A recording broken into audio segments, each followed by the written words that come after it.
Well, hey there, folks. Welcome to The Roundup. We are a Cowboy State Daily podcast, and we focus on interesting people in the Cowboy State.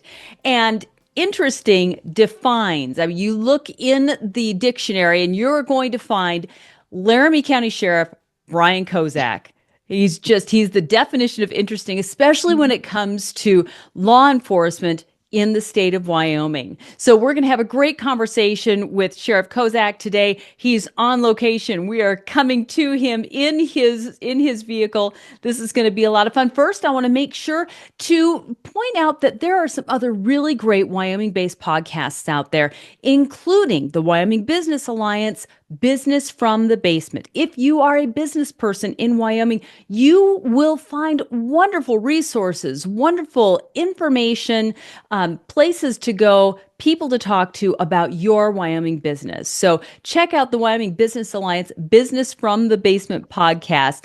Thank you so much for joining us, though, here on the Roundup, because we're talking interesting. So I'm going to shift it over here to Brian Kozak. Hello, Brian. We're so glad to have you on the Roundup, Sheriff.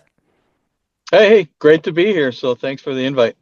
Absolutely. I love the fact that we are catching you like on location. Like you are on the job right now, and hopefully we won't get interrupted by, screaming lights and say, "Hey, I got to go. There's an emergency."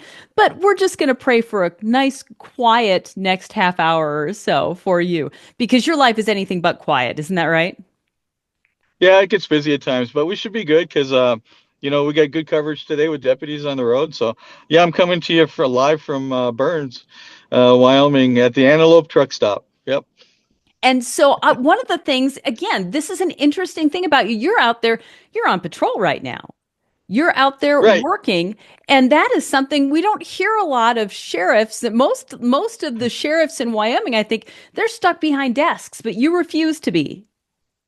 That's right. Yeah. I mean, I got my desk time, I got to get in to get all the stuff done that I have to, but I like to get out on the road and patrol, and I like to actually work in the pod with the deputies in the jail and so forth. The work court security at times, screening people going into court. So it's just a good way for me to meet new people, and also I get to learn from the employees, about what's really going on, and so they share things about things that need to be fixed or changed, and so normally they might be apprehensive to do that, and so we get to then fix things as a result of talking to people.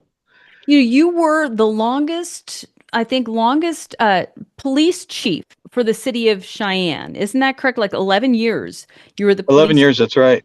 Yep. for the city of Cheyenne. And so that kind of that's a milestone in itself. And so that really gave you that kind of immersion into Laramie County at that point. What made you decide to come and run for sheriff this last time? Well, there's a couple of reasons. When I was police chief, I actually saw some great opportunities, I thought, for the sheriff's office. And so I thought, if I had ever had an opportunity to maybe be sheriff sometime in the future, there were some great changes we could make, some great opportunities. So that was one reason. Another reason was I did take a period, a couple years off after I left being police chief. And basically my wife was like, you got to get a job. So that was the other, that was the other motivating factor. A man who listens to his wife. Very, very good. That's that's Yeah. that's fantastic. I want to go backwards from where you are now. I'd like to start your childhood. You're not a Wyoming native. You started Right. out in Minnesota, but you did not have a typical Minnesota childhood. Tell us a little bit about your life growing up in Minnesota. Well, I didn't really grow up there. So actually, I was born into a really large Catholic family. So I was the ninth child. So I have eight brothers and sisters. And when my mom was pregnant with me, she was diagnosed with leukemia, and she had just a short time to live. So they were good friends with our neighbors who were the Kozaks. Okay, and so the Kozaks had said, my dad already has eight kids to take care of. They'll go ahead and adopt me so that he wouldn't have to take care of a baby. And so that was the plan. And so when I was born, then the Kozaks adopted me. And they were, like I said, they were neighbors with each other. Wow. Um, and then she died shortly after I was born of leukemia. And it was just a period of just several months later, my dad was at a workplace injury. He had a head injury, and so he was actually had to be hospitalized for the rest of his life because of the traumatic brain injury. And so then all the kids went to foster homes, except for my oldest brother. He was 17 at the time, and he enlisted in the Marine Corps, and then he went off to Vietnam. Wow. Oh my goodness. Yeah, Yeah, yeah. that's definitely not your typical childhood and typical family situation. So Right.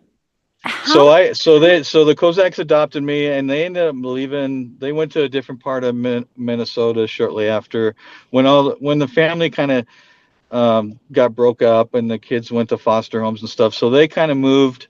Eventually, we went all over the country, and we had a travel trailer. So Mississippi, New Orleans, Florida, Tennessee. So I got to live at a lot of cool places when I was a kid.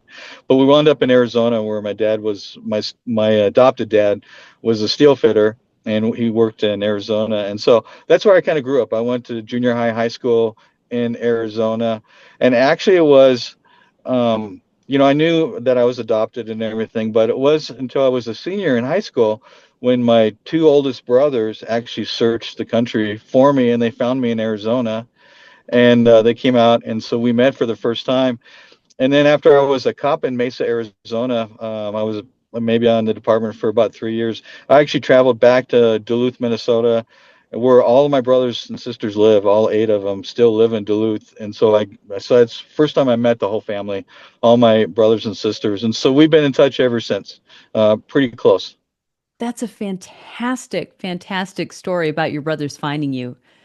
Yeah. That's great. Now, Mesa, Arizona, you ended up starting your career in law enforcement there in Arizona. Then what made you decide law enforcement was the direction you wanted to go? You'd been traveling the country with your parents. You landed there in Arizona. Your adopted dad was a steel fitter. Why law enforcement? What drew you to that?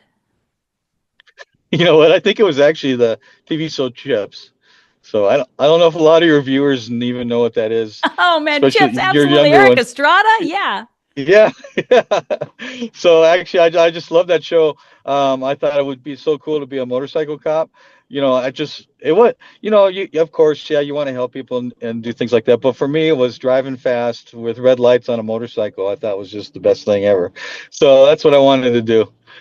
What I think is really fun is and anybody, if you've not been arrested in Cheyenne and gone to the Laramie County Detention Center, you might not have met Perry Rockvam.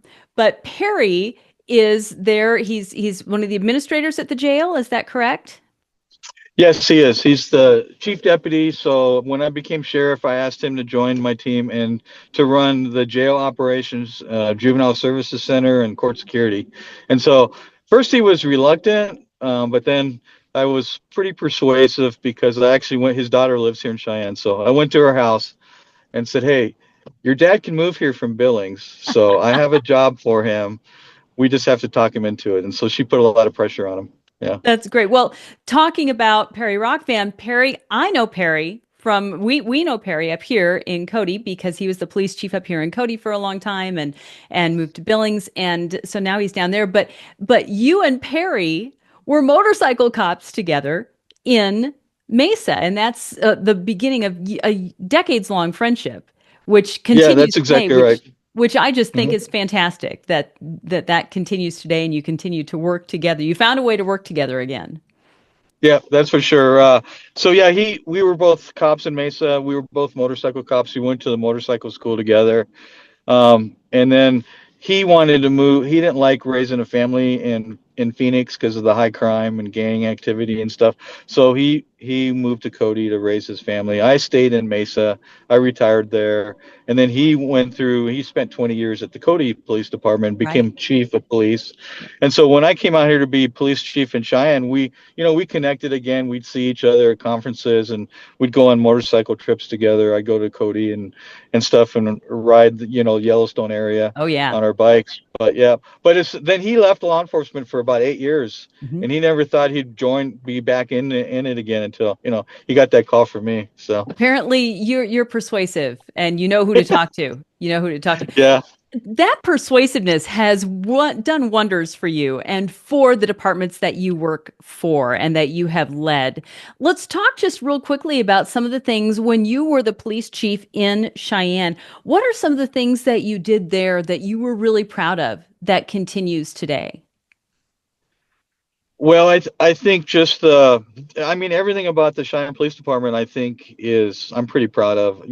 Just their community interaction, the neighborhood night outs, the citizen police academies are still going today. The way that they look at data, crime data, and try to affect patrols and stuff to reduce crime so all that stuff. Yeah, I'm really proud of. A high. Um, the department has good training program and stuff still today. They recruit good candidates. So, yep. So that's what I'm proud of. Yeah, just a good professional agency, really. And of course, now that you're back there in Cheyenne as the Laramie County Sheriff, I'm sure you do a lot of work with the Cheyenne Police Department. Yeah, we do. Um, we yeah, not as much as I thought we would. But we do. For example, we're just starting to launch this summer, doing some proactive stuff together with our. We just formed a traffic team. They have a traffic squad, so they're gonna do things together to focus on red light enforcement in Cheyenne. So some good teamwork there. We're starting. Our detectives communicated a lot on solving cases, and then we're starting to do more stuff together on training as well. So we're starting to build that good relationship. That's fantastic. Very good. What are some of the things? Let's transition then here to now. Here you are. You're back in Laramie, or you're back in Laramie County. You're back as the county sheriff. Tell us about you came in with ideas, and you're implementing these ideas.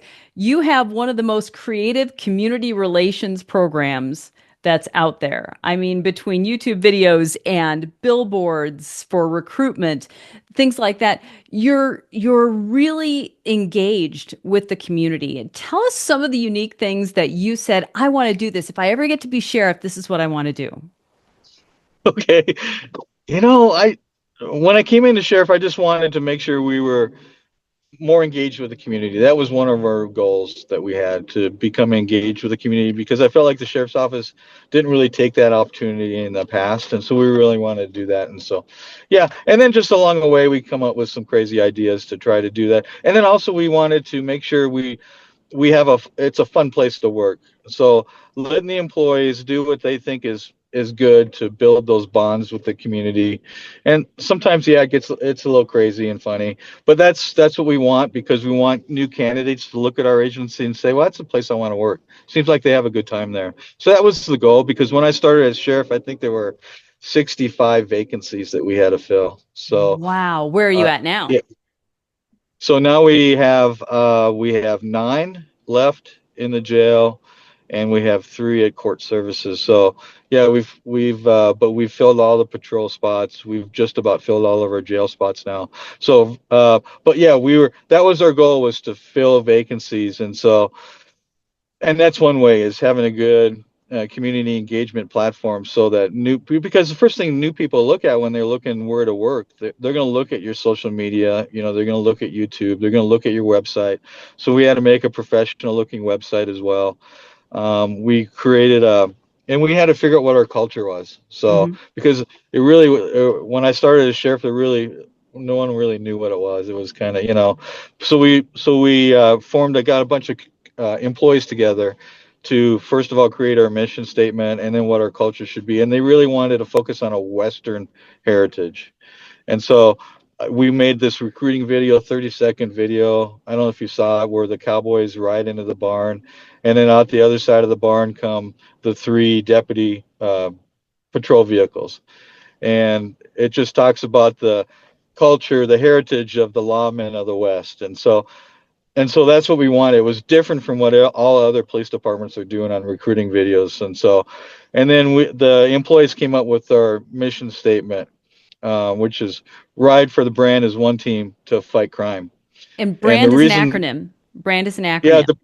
Yeah, BRAND is an acronym. Yeah. So it stands for brave, resilient, accountable, no nonsense, and dedicated. So that's the acronym. And so, like some of the words in there, no nonsense. I kind of like that word because it's like we just want to get to business. We don't want to waste time. We want to do our job and do it right. And so and that was the culture, like a Western culture we wanted, and ride together to fight crime. Because when I started as sheriff, it seemed like the jail employees, the deputies, and the patrol deputies, like they weren't working together. There was like one felt like they were better than the other, and so we changed the uniforms so they're the same uniforms. The training is the same. And so now we're one team, and just to create that culture. And also working with other departments too as one team. So working with Cheyenne Police Department, working with Highway Patrol, in our DUI task forces that we launched and so forth. So that's the goal is with that.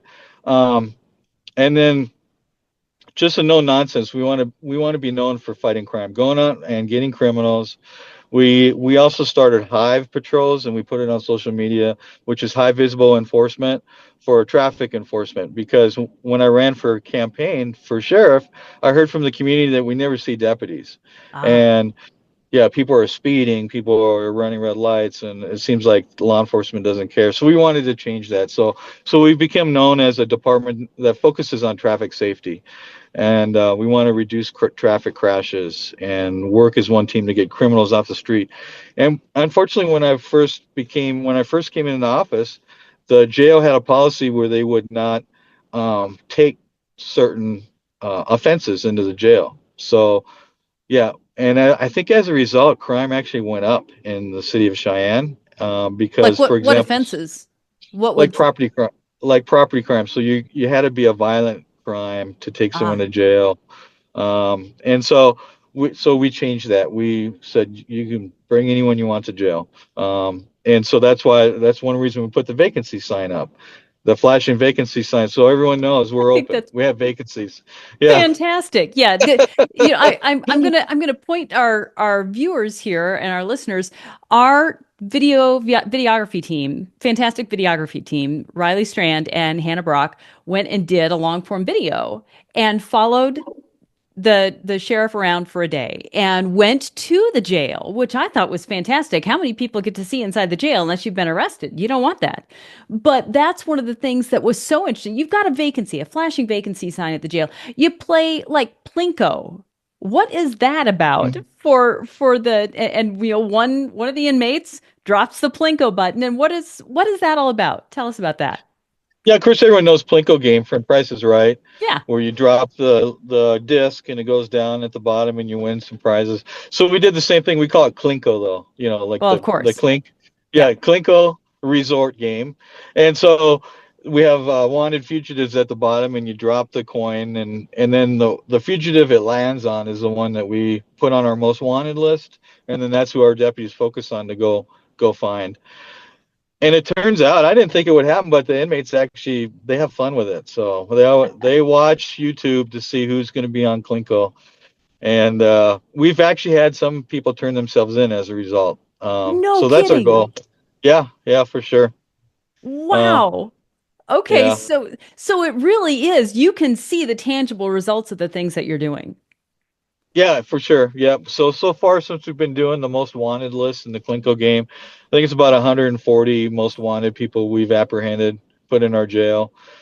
So yeah, it Wow. does work. Yeah, and as a result, our crime rate has gone way down because we've been focusing on getting the people who caused the crime, bringing them into the criminal justice system through our jail, and so it's paying off.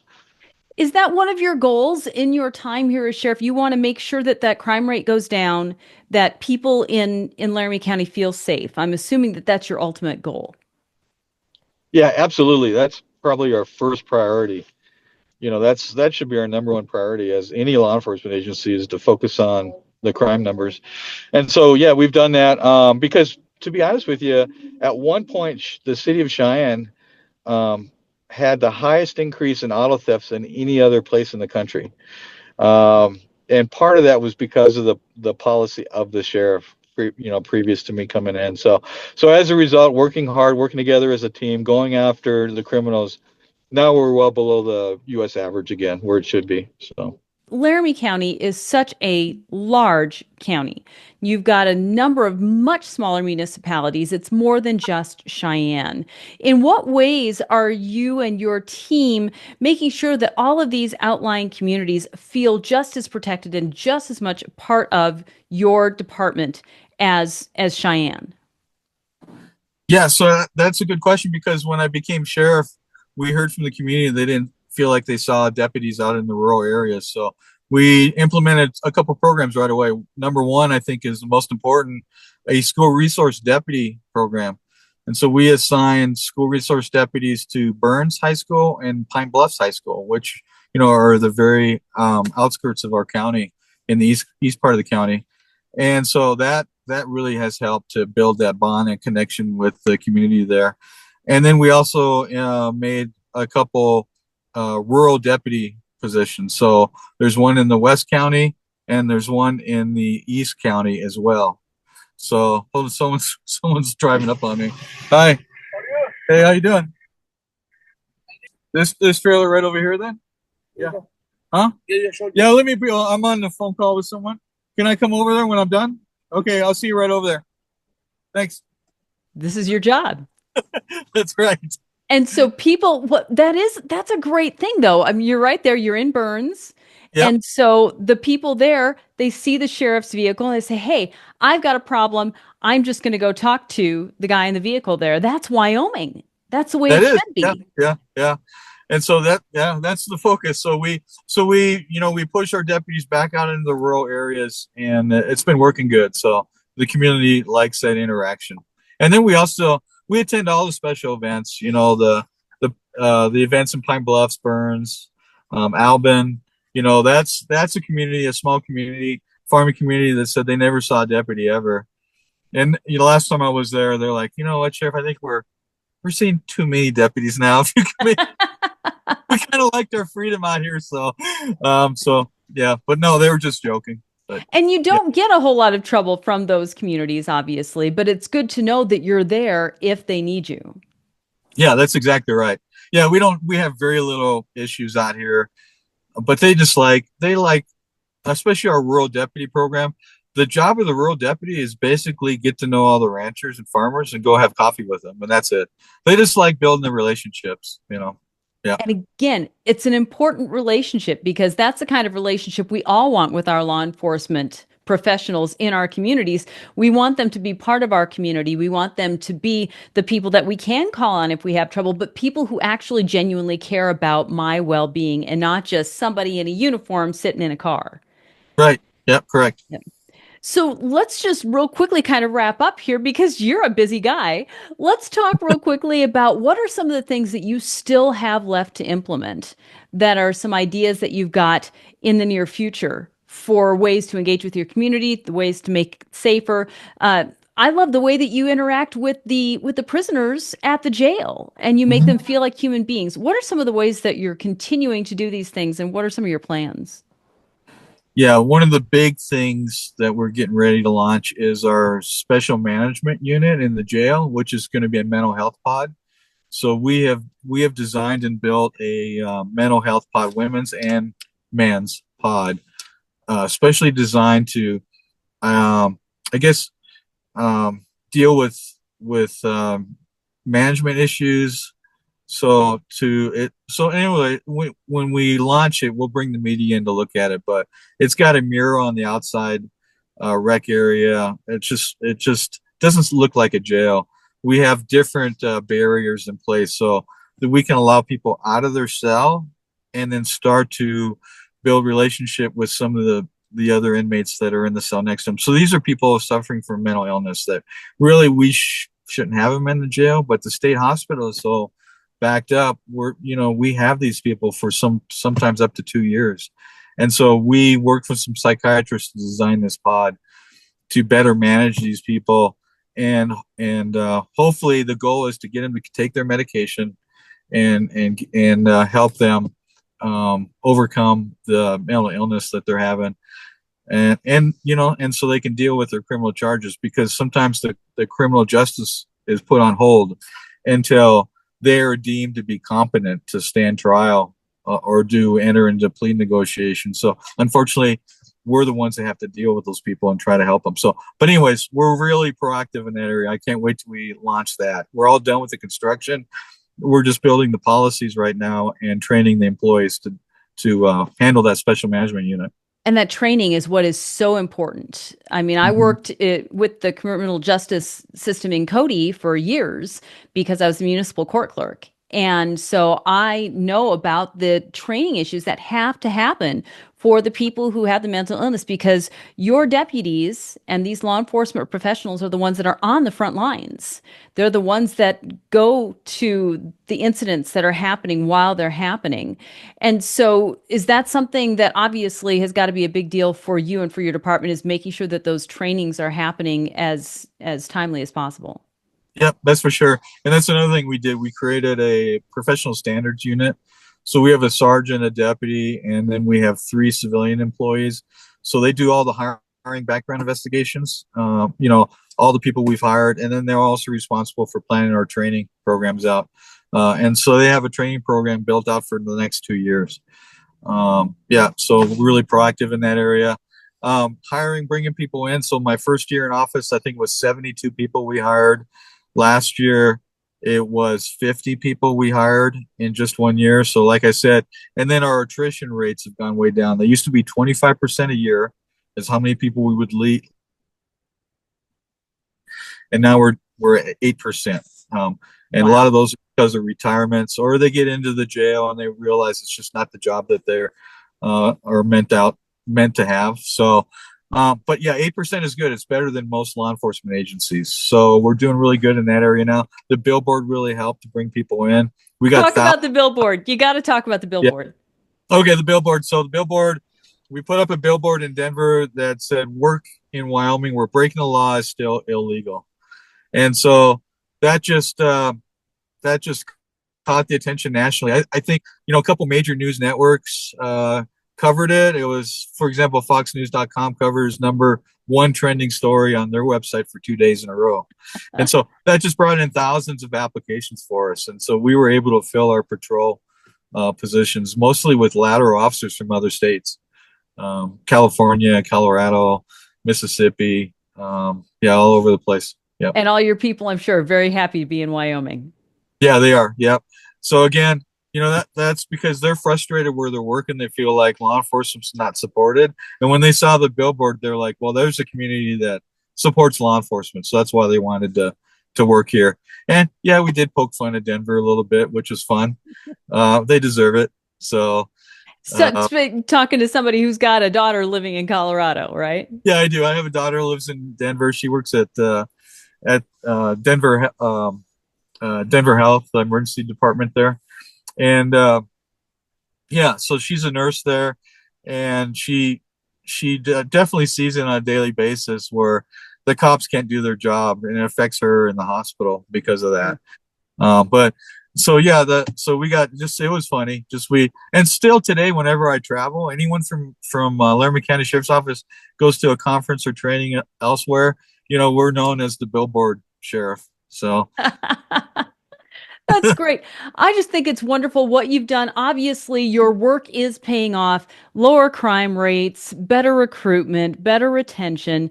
And so the idea that you have more wonderful things to come for your department, for your communities that you serve, is just fantastic. Brian, I know that you've got things to do because you got interrupted by somebody who's got something for you to take a look at and something to address. So we're going to let you go do your job. Sheriff Brian Kozak, thank you so much for being part of the Roundup and for sharing just some of your time with us today and giving us insight into your view on law enforcement and on Wyoming. Well, thank you very much for the invite. So, we'll catch up with you later. That sounds great. Folks, thank you for tuning into the Roundup. If you have an idea for somebody really interesting that you think we really need to get here on the Roundup, please let us know. Until then, tune in next week. Go back to previous episodes. We've got such great people here in the Cowboy State like Sheriff Brian Kozak that we love to highlight. So enjoyed this episode. We're glad you were with us. Come back next week. Have a great week.